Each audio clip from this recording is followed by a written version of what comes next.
This is the web development course और आज के इस वीडियो के अंदर मैं आपको बताने वाला हूँ लूप्स के बारे में। लूप्स कितने टाइप के होते हैं सबको एक एक करके हम एग्जाम्पल के साथ देखेंगे। तो बिना किसी देरी के लेट्स गेट स्टार्टेड। तो जावास्क्रिप्ट के अंदर यार 5 तरह के लूप है। For loop, do while loop, for in loop और फॉर ऑफ लूप। ठीक है, तो हम एक एक करके इस वीडियो में पढ़ेंगे सारे लूप्स को। और ये जो लास्ट के 2 लूप्स है वो थोड़े से लाइक एडवांस है, मतलब वो एरेज और ऑब्जेक्ट्स के अंदर यूज किए जाते हैं।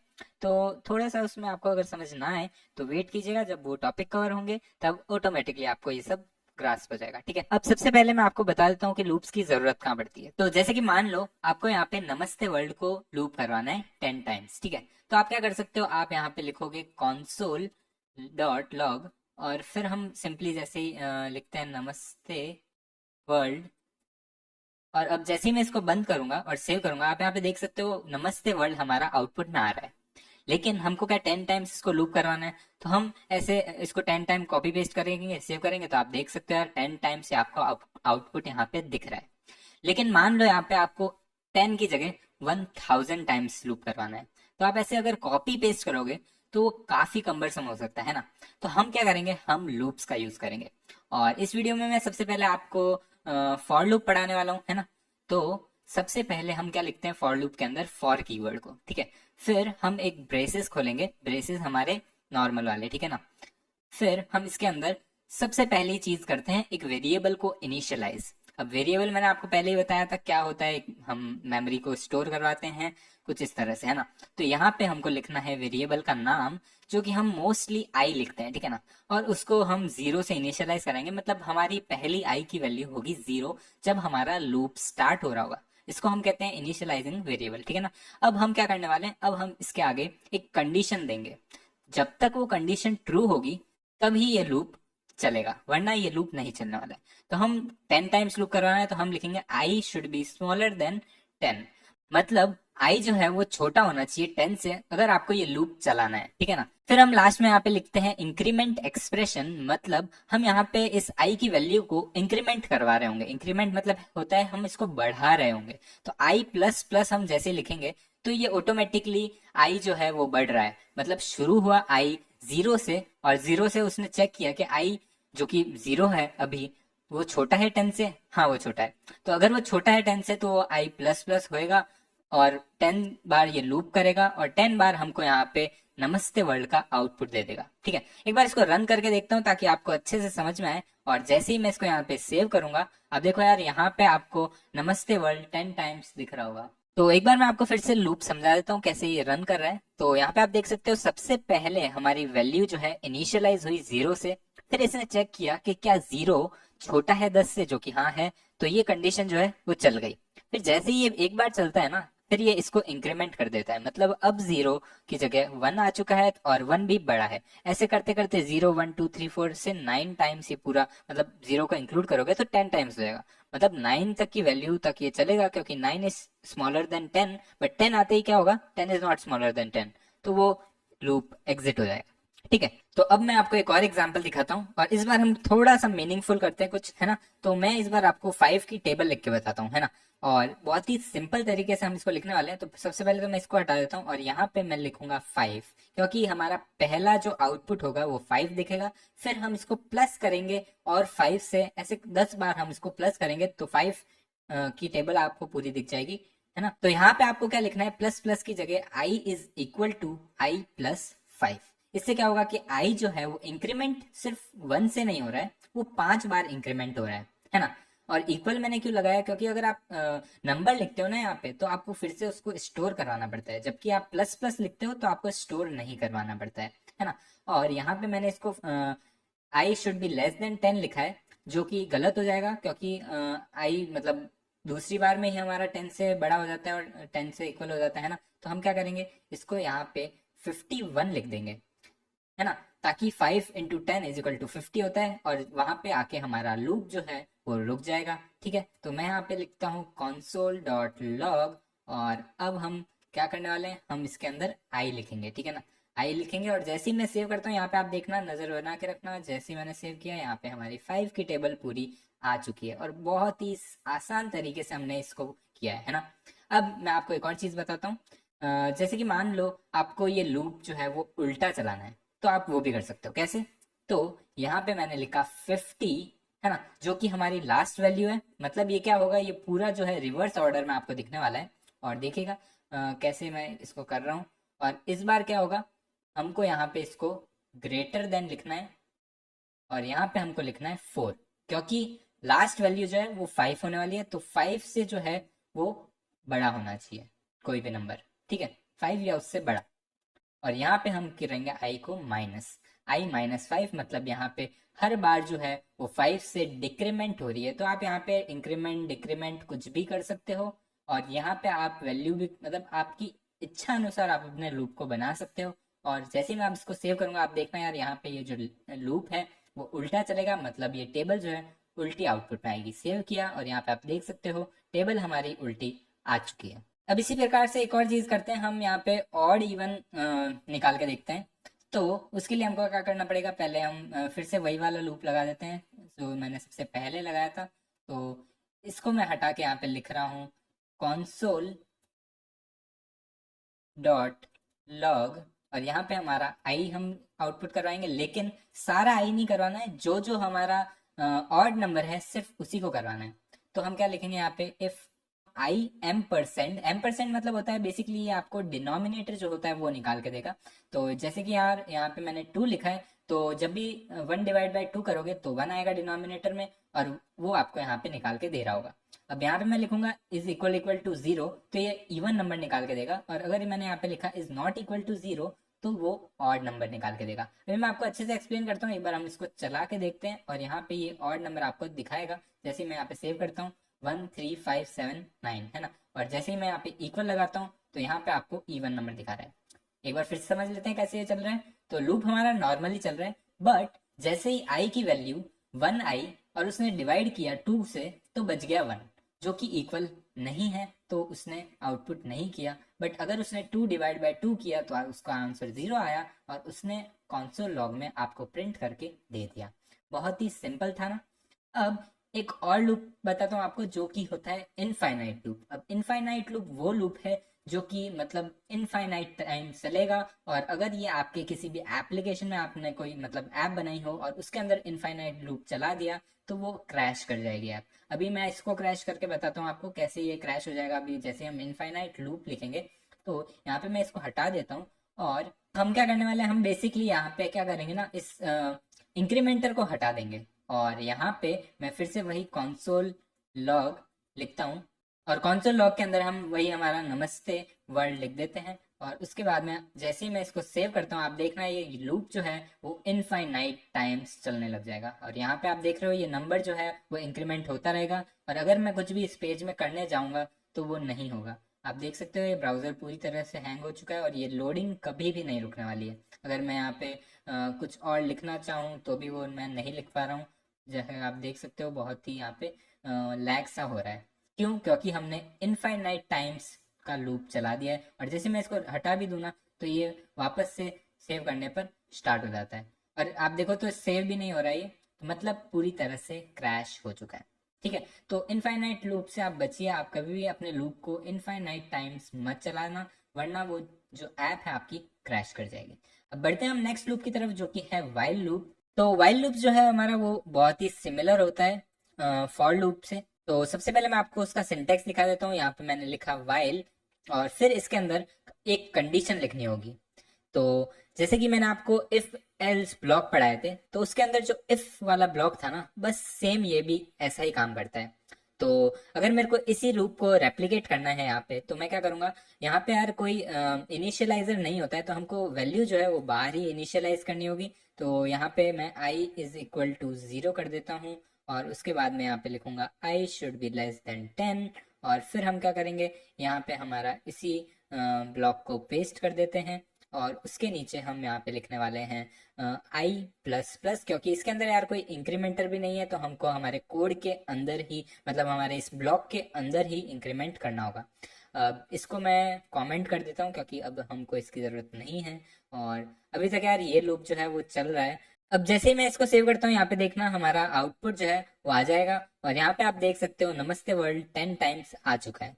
तो ये तो यही इसी लूप को हमने रेप्लिकेट कर लिया। अब अगर इसको रिवर्स में चलाना हो तो क्या करेंगे, बेसिकली यहाँ पे मैं लिख दूंगा 10, यहाँ पे मैं लिख दूंगा शुड बी ग्रेटर देन 0, और यहाँ पे मैं लिख दूंगा माइनस माइनस। सेव किया, सेम आउटपुट हमारा यहाँ पे दिख रहा है। अब मैं आपको सेव करके दिखा रहा हूँ, है ना, सेम आउटपुट यहाँ पे आ रहा है। अब मैं यहाँ पे अगर इक्वल टू कर दूंगा तो क्या होगा, अगर मैंने यहाँ पे इक्वल टू कर दिया तो ये 11 टाइम्स चल रहा है। क्यों, ये आप हमको बताओ कमेंट्स में। तो बेसिकली यहाँ पे मैंने क्या किया, 10 को इनिशियलाइज किया, लेकिन अब जो लूप है वो सिर्फ ये चेक नहीं कर रहा है कि 0 से बड़ा हो, वो ये भी चेक कर रहा है कि वो 0 से इक्वल हो। तो एक बार और ज्यादा चलेगा, क्योंकि ये 0 तक पहुंचेगा, फिर ये लूप एग्जिट करेगा। ठीक है, हमेशा क्या होता है 1 तक पहुंचता है, और क्योंकि वो 1 बड़ा होता है और 0 पे पहुंचने के बाद वो एग्जिट कर लेता है, तो वो लूप अंदर कभी नहीं जा पाता है ना। तो बस इस वजह से ये हमारा यहाँ पे 11 टाइम्स चल रहा है। और अब हम बढ़ते हैं नेक्स्ट लूप की तरफ, जो कि है डू वाइल लूप। तो यहीं पे मैं नीचे डू वाइल का आपको सिंटेक्स बता देता हूँ। तो डू वाइल के अंदर थोड़ा सा डिफरेंस है वाइल लूप से, बहुत ही सिंपल है लेकिन थोड़ा सा यहाँ पे डिफरेंस है। तो सबसे पहले हमको क्या करना पड़ता है, यहाँ पे हमको डू ब्लॉक लिखना होता है, और डू ब्लॉक कुछ इस प्रकार से लिखते हैं, और फिर उसके नीचे हम वाइल ब्लॉक लिखते हैं। ठीक है, तो वाइल में हम कंडीशन लिखेंगे और डू में हम हमारा कोड लिखेंगे। तो कोड में यही सेम आपको रिपीट करके बताता हूँ कि कैसे इसमें वर्क करेगा। तो यहाँ पे हमने एक वेरिएबल इनिशियलाइज किया, let I is equal to 10, और सेव किया। अरे यहाँ पे हमने सेव किया तो आप देख सकते हो एक एरर आ गई है। एरर क्या है कि I has already been declared, मतलब यहाँ पे हमने आई को डिक्लेयर किया है, इस वजह से यहाँ पे हमको एरर दिख रही है। अब यहाँ पे आप देखोगे तो लेट आई किया, और वो डिक्लेयर जब हम करते हैं तब एरर नहीं दिखती है। आपको एक बार मैं कमेंट करके दिखाता हूँ, अगर मैंने इन दोनों का साथ में भी रन कर दिया है तो भी कोई एरर नहीं आती है। क्यों नहीं आती है, क्योंकि ये जो फॉर लूप के अंदर का आई जो है वो इसके अंदर ही रहता है, इससे बाहर नहीं आता है, और ये सारी चीजें स्कोपिंग के अंदर आती है, जो कि मैं आने वाले वीडियो में डिस्कस करूंगा।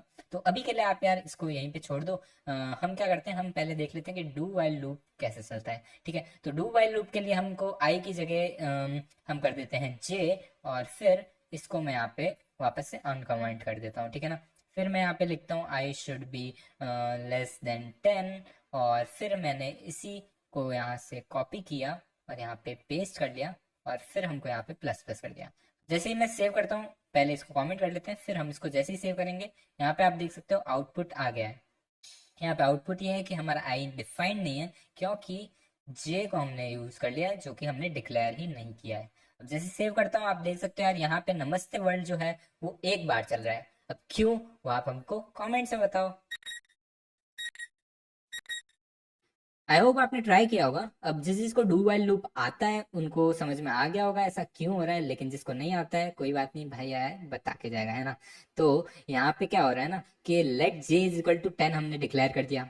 फिर वो क्या करता है, वो जाता है और इसको एग्जीक्यूट कर देता है एक बार।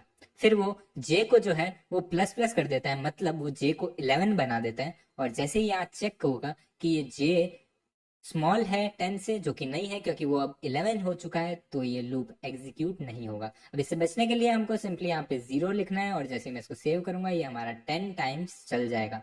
ठीक है, अगर फिर से आपको समझ में नहीं आया तो एक और बार समझा देता हूँ कि डू वाइल लूप कैसे चलता है। सबसे पहले हमारा ये जो डू ब्लॉक के अंदर का कोड है वो एग्जीक्यूट होगा।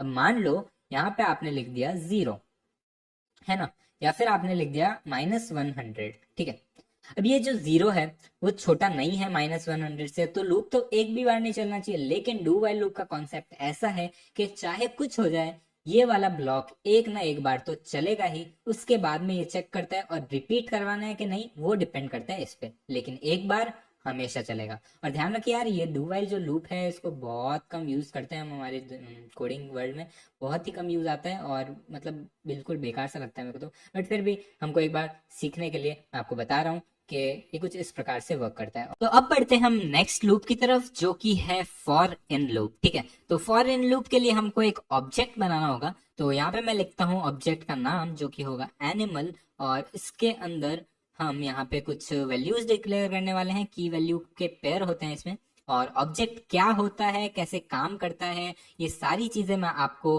आने वाले वीडियो में बताने वाला हूँ। तो अभी के लिए यार बस देखते जाओ मेरे साथ साथ, समझ में आए तो अच्छी बात है, नहीं तो इट्स ओके, मतलब आपको बाद में समझ में आ जाएगा, ठीक है ना। और हम इसके अंदर क्या करने वाले हैं तो ये देख लेते हैं। अब पहले तो मैं इसको कमेंट कर देता हूँ और हम सब लूप्स का एक बार नाम दे देते हैं, है ना, जो जो हमने पढ़ लिए हैं। तो यहाँ पे था फॉर लूप, और फिर हमने पढ़ा था वाइल लूप, और फिर यहाँ पे नीचे हम आए तो हमने यहाँ पे पढ़ा है डू वाइल लूप, और उसके बाद में लास्ट था हमारा फॉर इन, और उसके बाद में हम पढ़ेंगे अभी फॉर ऑफ, ठीक है। तो अभी हम सबसे पहले देखते हैं फॉर इन। और फॉर इन का सिंटैक्स फॉर लूप जैसा है? नहीं, बिल्कुल नहीं, फॉर लूप जैसा नहीं है, बहुत अलग है। कैसा है ये, अभी मैं आपको बताता हूँ।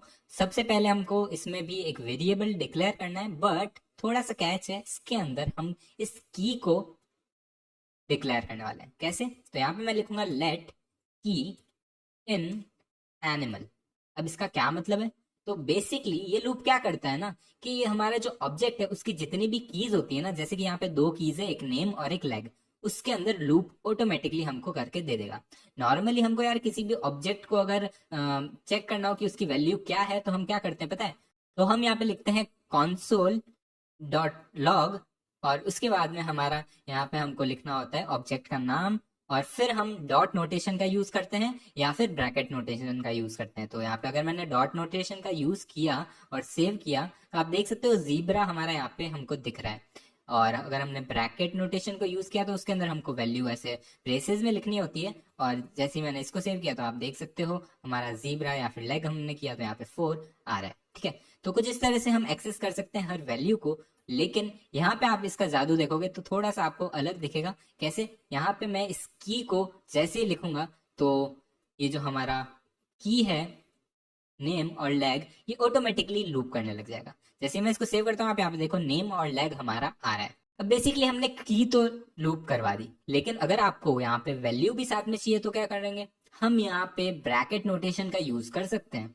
डॉट नोटेशन का यूज नहीं कर सकते हम, क्योंकि उसके अंदर हमको की का नाम लिखना पड़ता है, लेकिन जो ब्रैकेट नोटेशन है वो एक्सेप्ट करता है स्ट्रिंग वैल्यूज, ठीक है ना। तो मैं यहाँ पे लिखूंगा एनिमल, और फिर हम ब्रैकेट नोटेशन को यूज करेंगे, और यहाँ पे हम लिख देंगे की, जिसके अंदर हमारी स्ट्रिंग पड़ी है जिसका नाम है नेम, जो कि इसके अंदर चली जाएगी, और फिर ऑटोमेटिकली नेम जो कि जीब्रा है वो हमारे आउटपुट में आ जाएगा। सेव किया, और यहाँ पे आप देख सकते हो नेम जीब्रा लेग 4 आउटपुट में आ गया। तो ये था पहला एग्जाम्पल। अब इसको आप ऑब्जेक्ट्स की मदद से देख रहे हो, तो यहाँ पे मैं लिख देता हूँ ऑब्जेक्ट्स, और दूसरा होता है एरेज। अब एरेज क्या है? नई चीज है यार ये भी, बट आपको बाद में समझ में आएगी, क्योंकि मैंने अभी तक आपको वो नहीं पढ़ाई है। अगर आपको पहले से एरेज आते हैं तो बहुत अच्छी बात है, और दूसरे अगर प्रोग्रामिंग लैंग्वेज से हो और उसमें आपने एरेज पढ़ा था तो भी कॉन्सेप्ट सब सेम है, खाली जो सिंटेक्स है वो थोड़ा बहुत अलग होने वाला है, ठीक है ना। तो यहाँ पे मैं एरे कर रहा हूँ नेम्स, और नेम्स में मैंने लिखा यहाँ पे सबसे पहले राहुल, फिर हमारी फेवरेट नेहा, और फिर अमन, ठीक है। इसी प्रकार से एक और नाम लिख देते हैं जैसे कि ऋषभ, ठीक है।